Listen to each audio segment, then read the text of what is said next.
All right, I think we're there. Sorry, I just had to go back to the old one. They've got a new streaming page, live stream page, and I tried setting it up, following all the rules, but didn't work. So here we are. I'm Chuck Gilmore with Power to Sing Live number 148. Today we're going to talk about why singing matters. And so I want to say hi to you guys. Looks like the comments that we were making on the old software is still available. So hi Daniel, nice to have you here, and thanks for letting me know that you could at least know I was there. So Riddick, nice to have you here today. Thank you for joining us. And Alan, great, nice to have you. Miracle, hi. Either I don't know you or it's been a long time. So are you new today, Miracle? Oh wait, Miracle.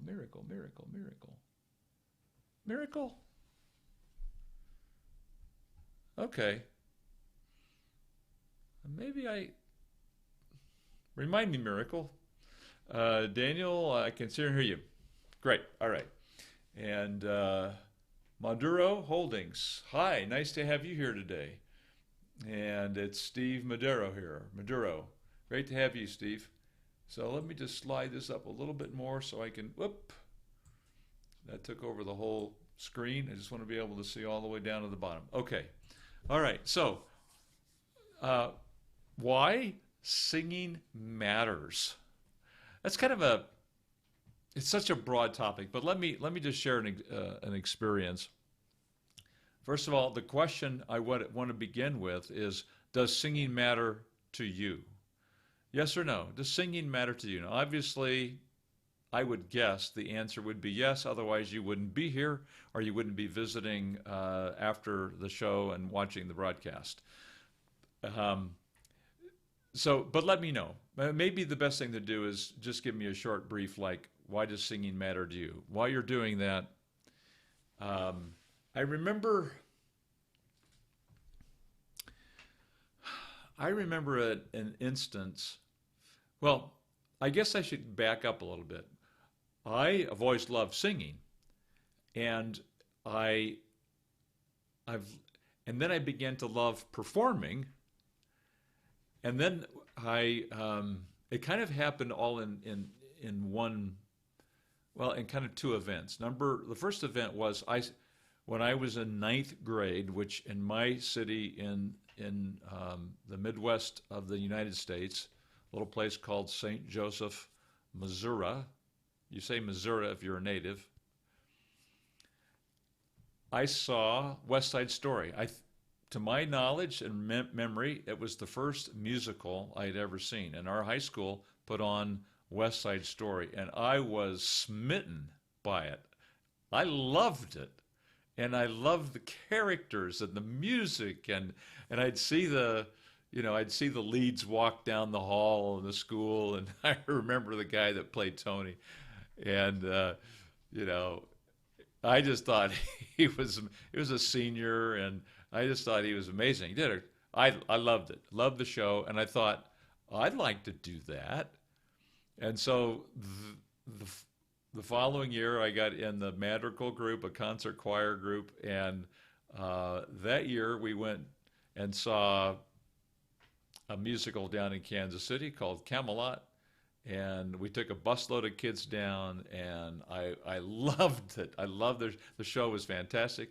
I think it was at South High School in Kansas City, and they did an amazing job. This is in the summer of 60, summer of 69. Oh my gosh, none of you were born at that time. Such a long time ago. I was 16 years old, and we had a great evening, and the intent was that we would be putting on.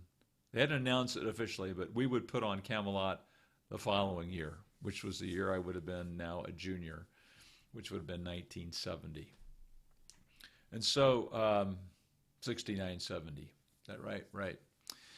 Anyway, so in the process of concert choir and madrigals, which we performed a lot, and then now musical theater, I began to love singing. And so if you can identify, maybe I would just sit in the auditorium, the school auditorium, and watch rehearsal and be so happy.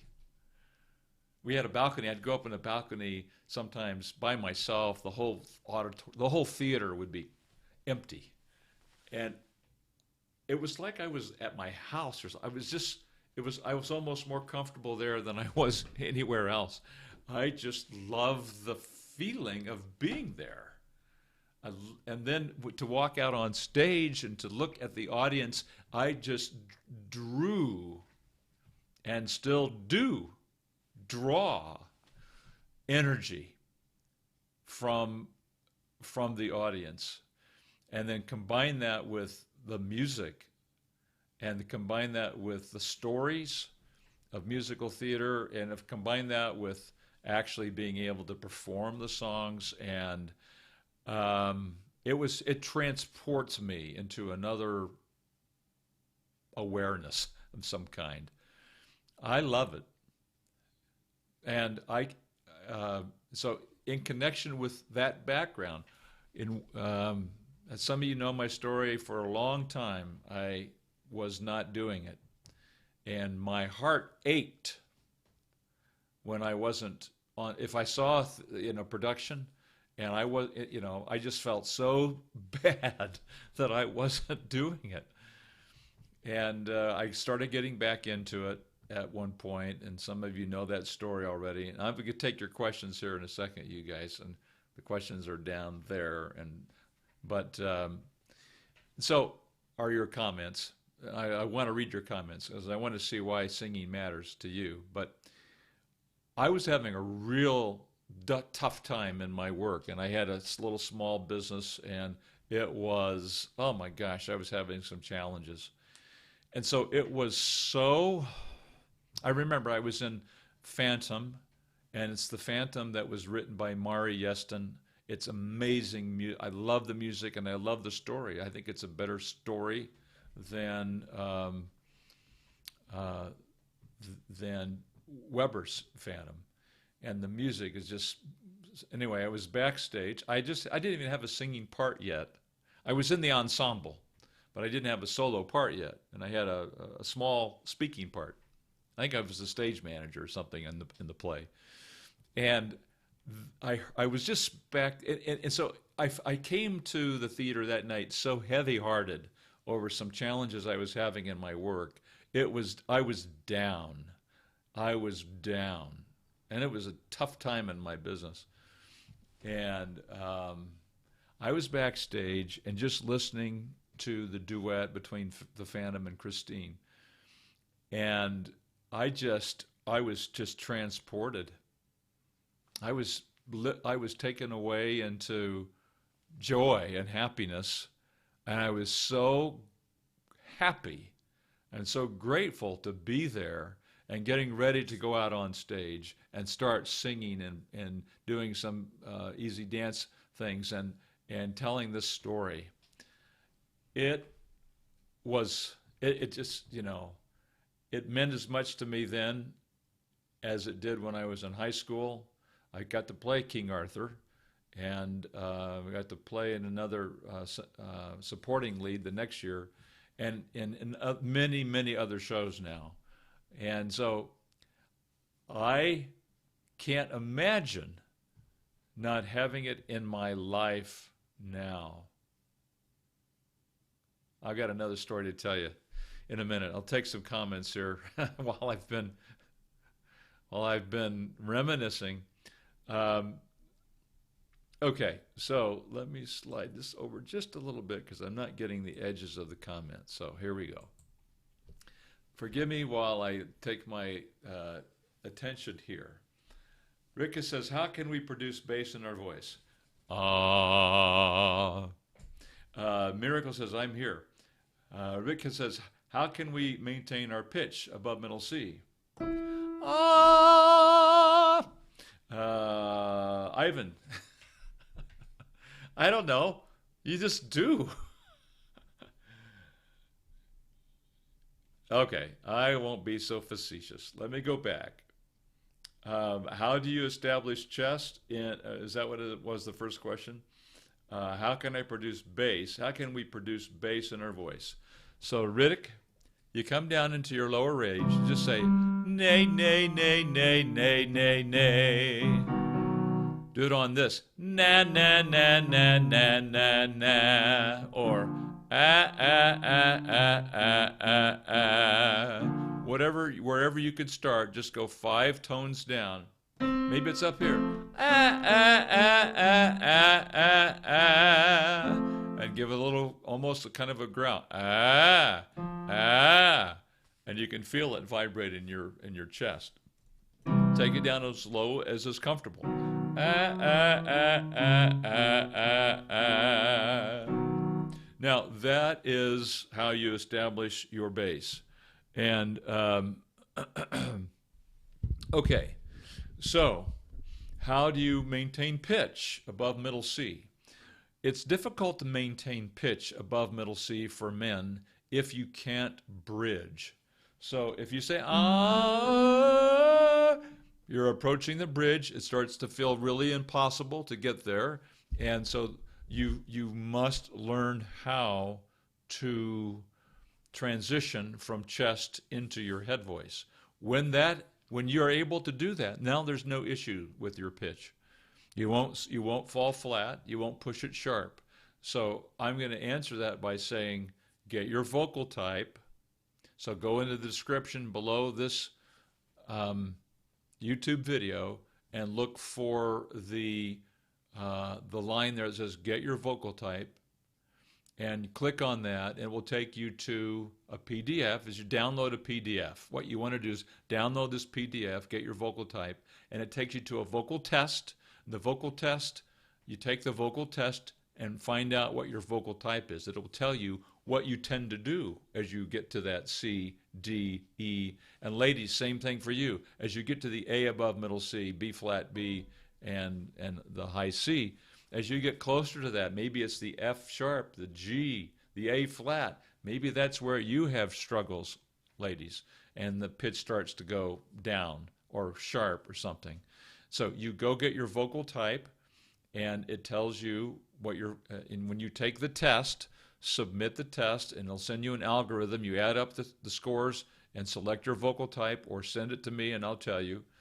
And then you watch the videos and do the vocal exercises for your vocal type. It's going to help you learn how to bridge through the area of your voice where you're having trouble. And that's, for guys, it's right as you approach middle C. Ladies, as you approach A above middle C.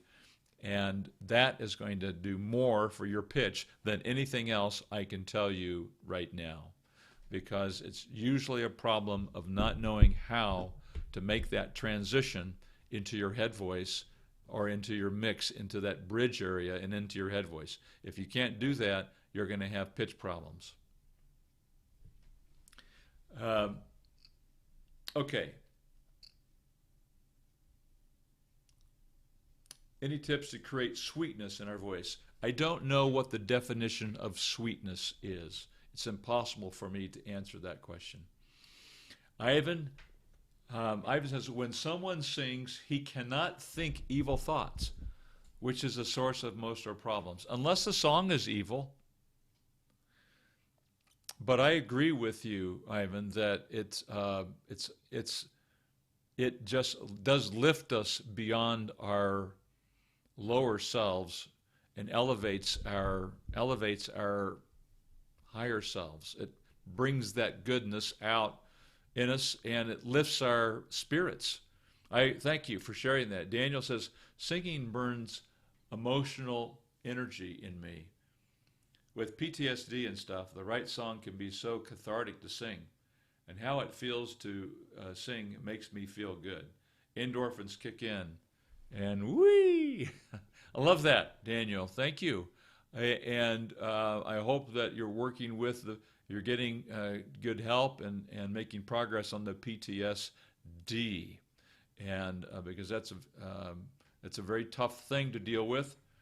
And I think music is extremely therapeutic. In fact, out here they have and maybe throughout the United States now. It wasn't available when I was in school, but now they have music therapy degrees where it's used to help people who have challenges for whatever they might be. It is therapeutic. And boy, Daniel, that's a good way to put it. The endorphins kick in.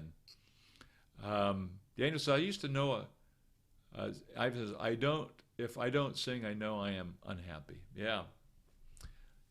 Daniel said, I used to know a woman whose family knew her antidepressants were working because she started singing around the house again.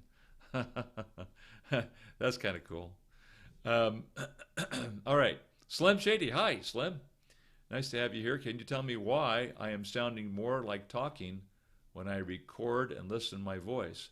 Is that related to vowel reduction, and which I am not doing correctly? So, Slim, does that mean you're not on pitch when you say you feel like you're sounding more like talking? Or are you saying that, because I try and get people to sing like they speak. If you speak normally, rather than trying to not sound like yourself, I try and help people sound natural, as if they were speaking only on a melody. And so you do have to sing on the melody. Now, I did a video about this some weeks ago, and that video is, let me see if I can find that real quick. I think it's basically just the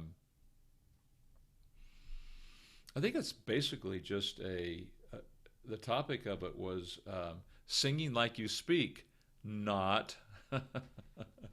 So let me just put that in the notes here. Let me see if I can find this. I'll just click on this and get you. I'll put the link in for you. This is something that I did about 3 weeks ago, singing like you speak, and so you'll want to check that out because it talks all about where there are similarities to our speaking and where there are not similarities to our speaking. Maybe this will help you. So check out Singing Like You Speak. Okay, Rika says, how can we bring sharpness in our voice? I don't know what you mean by sharpness. Do you mean the pitch? Those are all such subjective words. I don't know exactly what you mean. Daniel says, is there a time if there's time, I'd like to hear your thoughts on not getting too emotional with a song.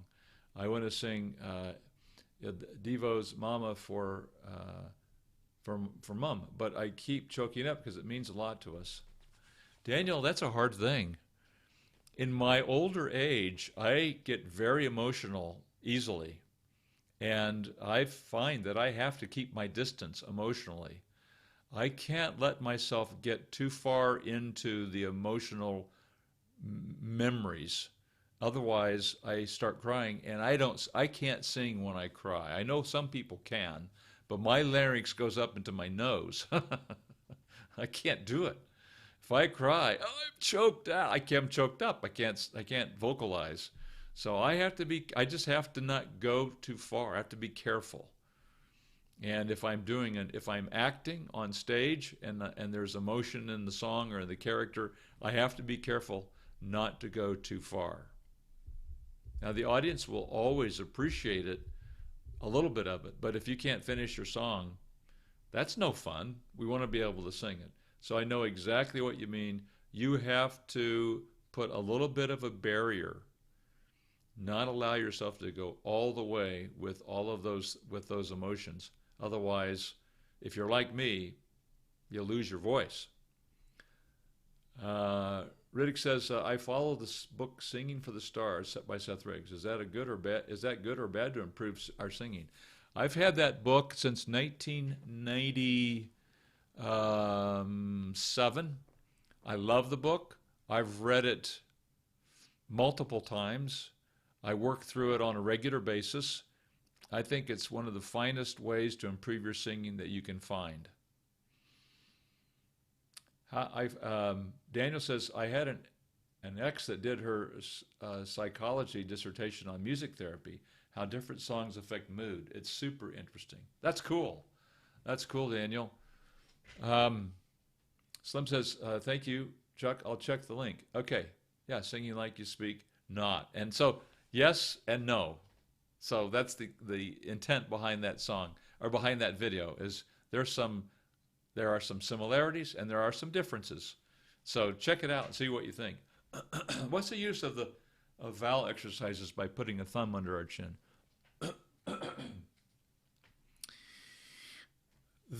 I don't have the exercise that I'm thinking of is just if you put your hand here on your Adam's apple and swallow, the Adam's apple goes up and comes back down. Put your hand on your Adam's apple. Ladies, you have to kind of maybe find it. Put your finger there and trace down and swallow. And you can feel the Adam's apple go up. And that's the larynx. The larynx goes up and comes back down. Now, there are muscles under the chin here that are called the digastric muscles, and they connect to the top of the larynx, and they pull that larynx up. So the intent with putting your thumb under your chin is to sing with. So put your thumb there and swallow. Can you feel when you do that and you put your thumb there and swallow? Can you feel the muscles move you feel them activate, and you feel your tongue or your thumb being pushed out? Well, we don't want those muscles. We don't want those muscles involved in our singing. Otherwise, we start to go into swallowing mode. It starts, the larynx is starting to be pulled up. They're pulling the larynx higher, and pulling the larynx higher is not productive for good singing. So the idea behind that is you do it on like a little cry sound.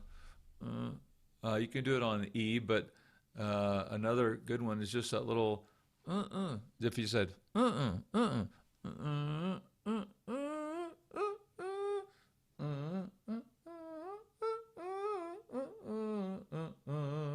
I'm getting a little bit of it today, but the idea is to separate this from these. Don't let these things go together. These are muscles that have nothing to do with singing, making the pitch or the sound, and so they just pull the larynx up, and it gets us in trouble. So we don't want those muscles to be activated when we sing. So the idea behind that is to separate these muscles here from the production of the tone and the sound. And so by doing those exercises,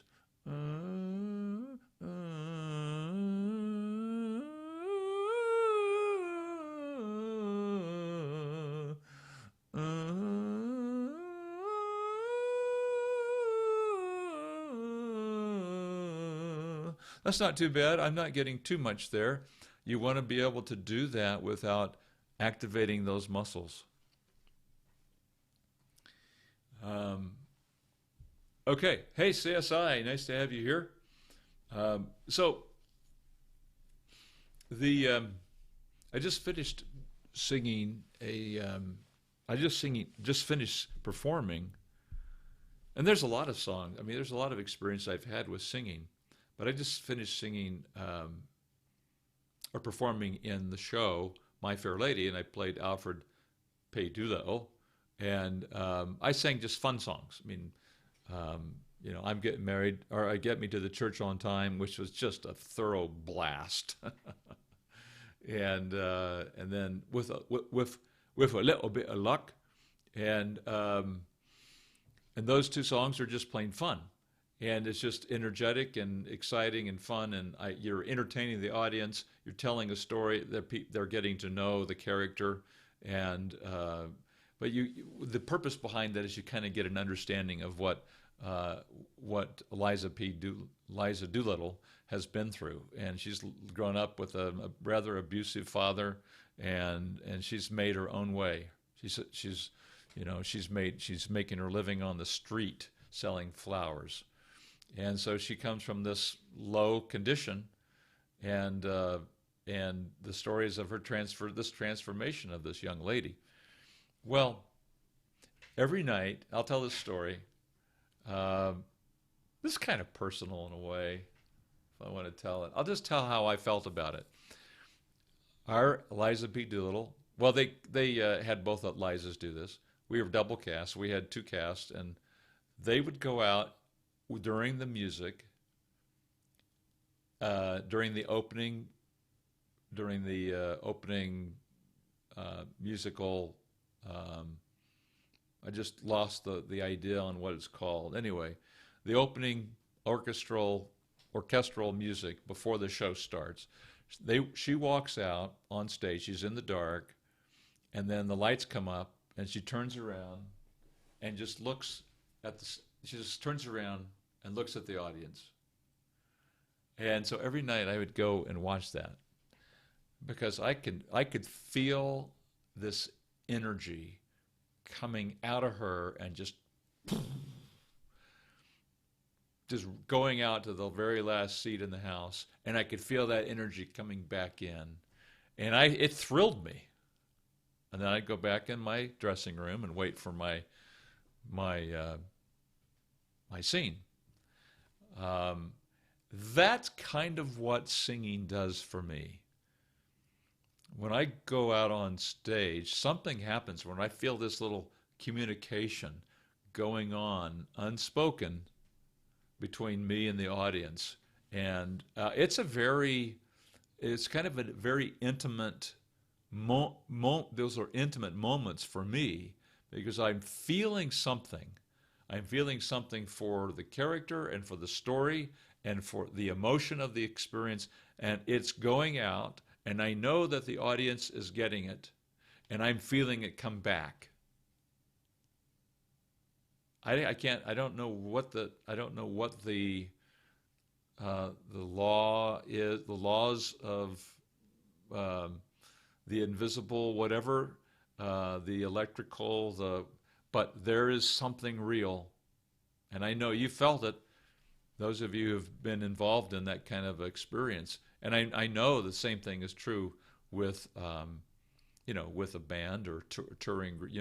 There's nothing because I performed in. I had the same kind of experiences in a small in a 20 student madrigal group, and we'd get on stage and perform for a couple of hours, and oh my gosh, it's just same kind of thing.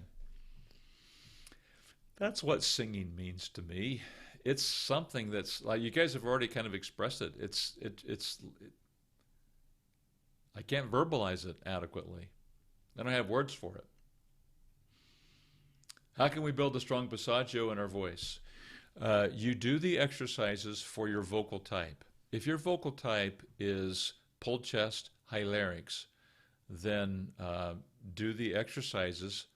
So you've got to go to the powertosing.com, and I don't have it on my page today. I should have it. You go to powertosing.com, and whatever your vocal type is, you have to take that test, get your vocal type. You do the exercises for your vocal type because they help build your ability to get through the passaggio, to get through the bridge. That's how you build a strong passaggio in your voice. And if you can, once you get started doing, then you practice. And the more correctly you do the exercises, the better you're going to get at going through the passaggio. Now, it takes a little while. It took me, I think it took, for me, it probably took me 18 months to 2 years. And then after 9 months, I stopped. So then I was on my own for a couple years, and then I was back into it. So I kind of I kind of stepped on my own progress. And so, then once I got back into it again, I took voice lessons. I think it helps to take voice lessons. I always, but I didn't have I had the books and Seth's tapes and things, and I listened to those for a couple of years, but you still have a lot of questions. So I feel like it's always good to take some time to maybe for just a few lessons to kind of clarify what you're doing. my first lesson after I'd been off for a couple of years that I asked my teacher, and I'd been doing shows, but the first thing I asked him was, oh, oh, oh.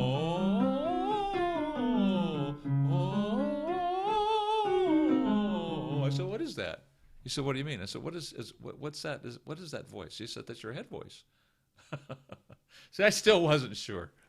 I didn't know if it was falsetto or not. I had my thoughts. I mean, I had my opinions, but I wanted someone else to clarify it. And he said what I expected he'd say, head voice. Hey, Valerio, nice to have you here today. And who impresses you most vocally? Well, you know, if you, let me see. Probably UC Borling is, he's a, Burling, UC Burling, is that it? He is an opera singer. He's deceased from years ago.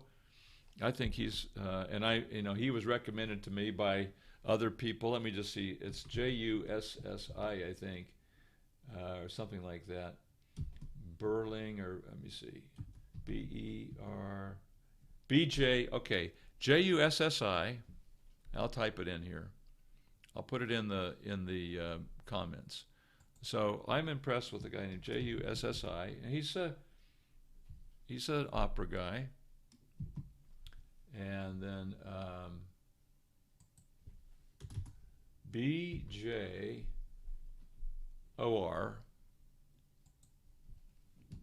BJORLING, UC Burling. So check him out.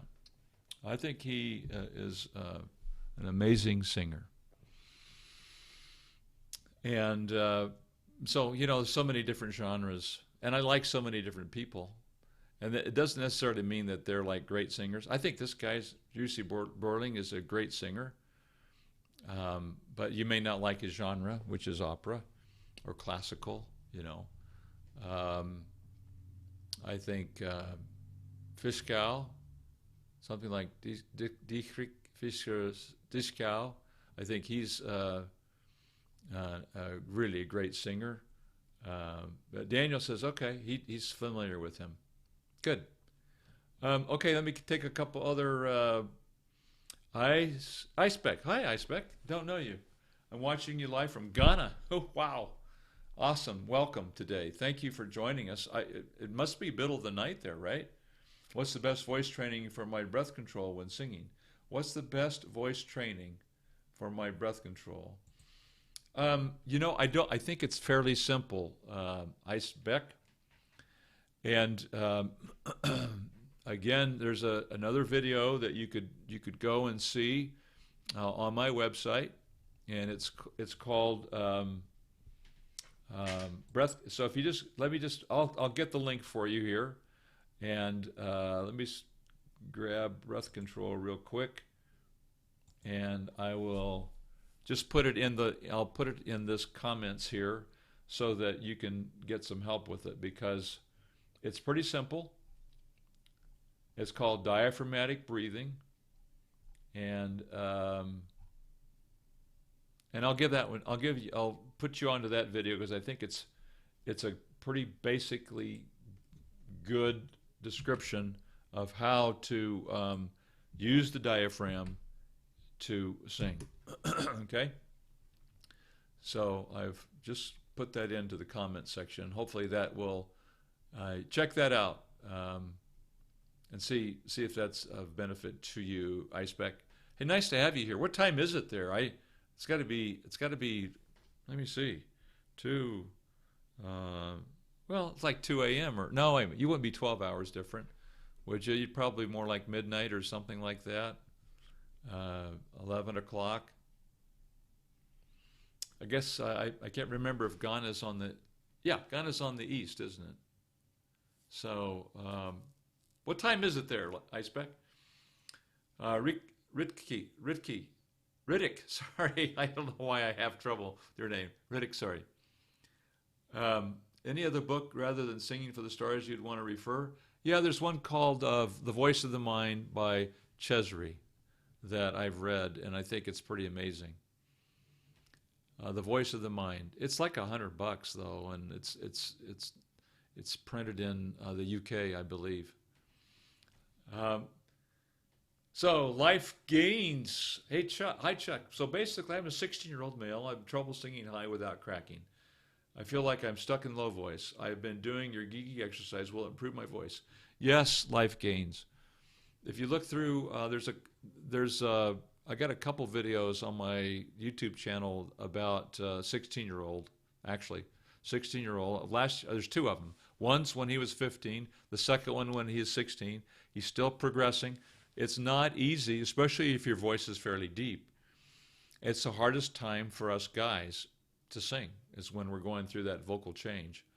And so I have to be cognizant of time today because I do have a student coming at 3 o'clock, or at the top of this hour, my time 3. And so, yes, life gains, it will help. I would do the exercises for pulled chest, high larynx, and the second thing I recommend is do them softer than I demonstrate them. Do them quieter. Just loud enough to stay connected. It's getting quite cloudy here, and I hear thunder rolling. I hope that I, don't have a thunder strike and lose my power. If it suddenly goes black, you'll know that I was struck by lightning or something. No, I mean, not that, but maybe that we had a power outage. Ivan says, so anyway, life gains, hang in there. You can get it. Yes, it'll improve. You'll get your head voice back. What you have to do is learn to keep the larynx down. That's really hard for teens, for teen boys. But it's possible. I promise you. I've got guys your age doing it now.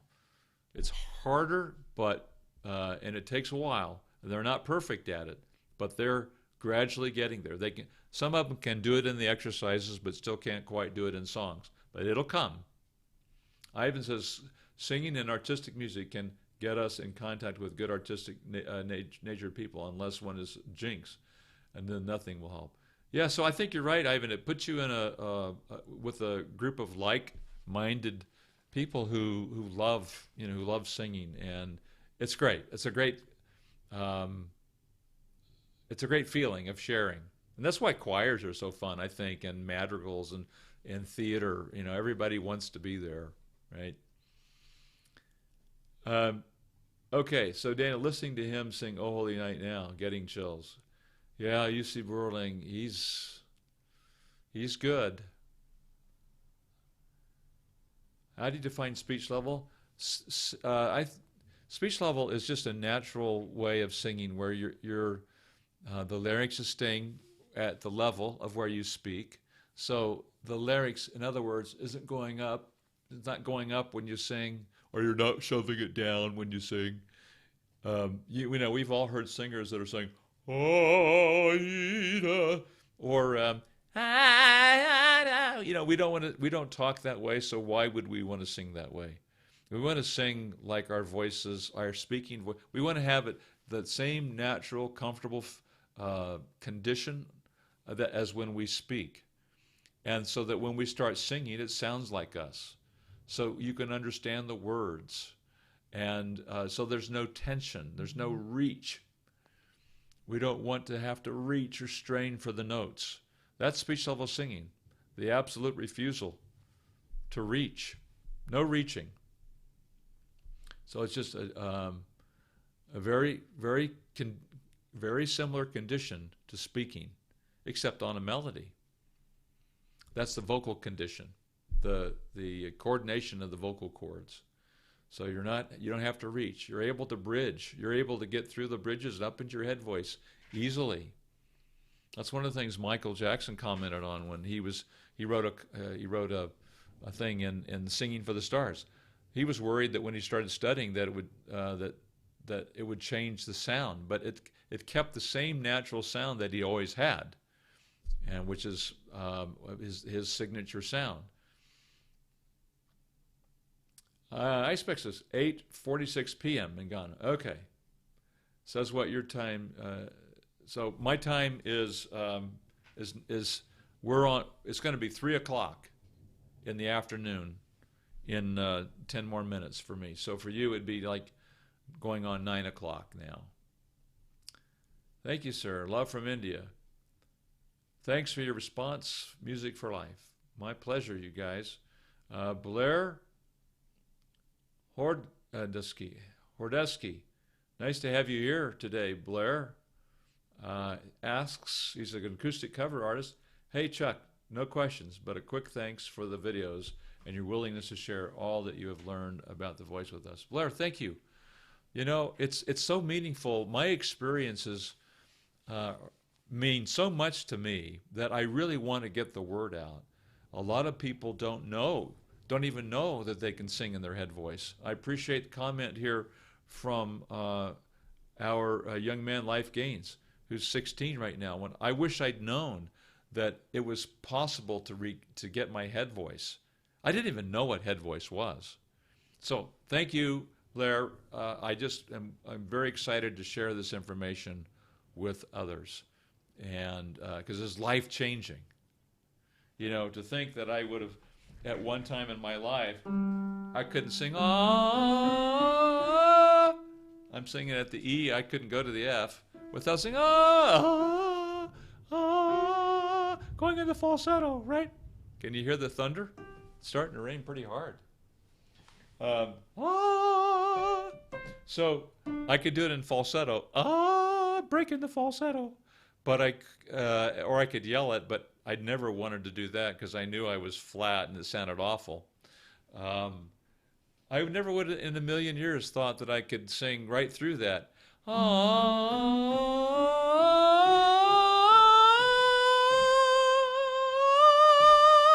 I'm all the way through the ladies' first bridge and through this is my third bridge because I'm a basso cantata, so I bridge lower, but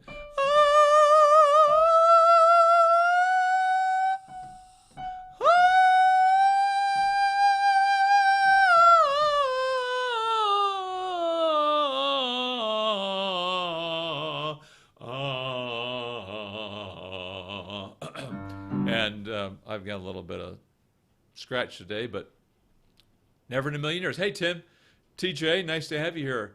Hello, and thanks again for sharing. I just want to say that it's not easy finding online advice for contraltos. Yes, I know. I wish I could find an alto demonstrating connecting the registers so I could hear it.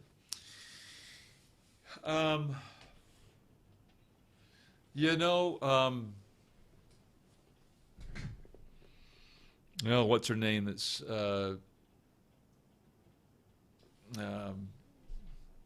there's a R&B singer that's a contralto that, just listening to some of her music is pretty fun because she goes way low, TJ. She gets down to the D, and her name is Unbreak My Heart. Is Toni Braxton. She can really get down low. And so you can hear her sing, in different, in her head voice and her middle, in her chest voice and her middle and her head voice. But I understand what you're saying. You'd really like to hear someone do it kind of slowly and take it apart and really listen to it. But she's got to be a contralto. She's singing a D on that song, Unbreak My Heart. You might want to listen to that if you haven't heard it.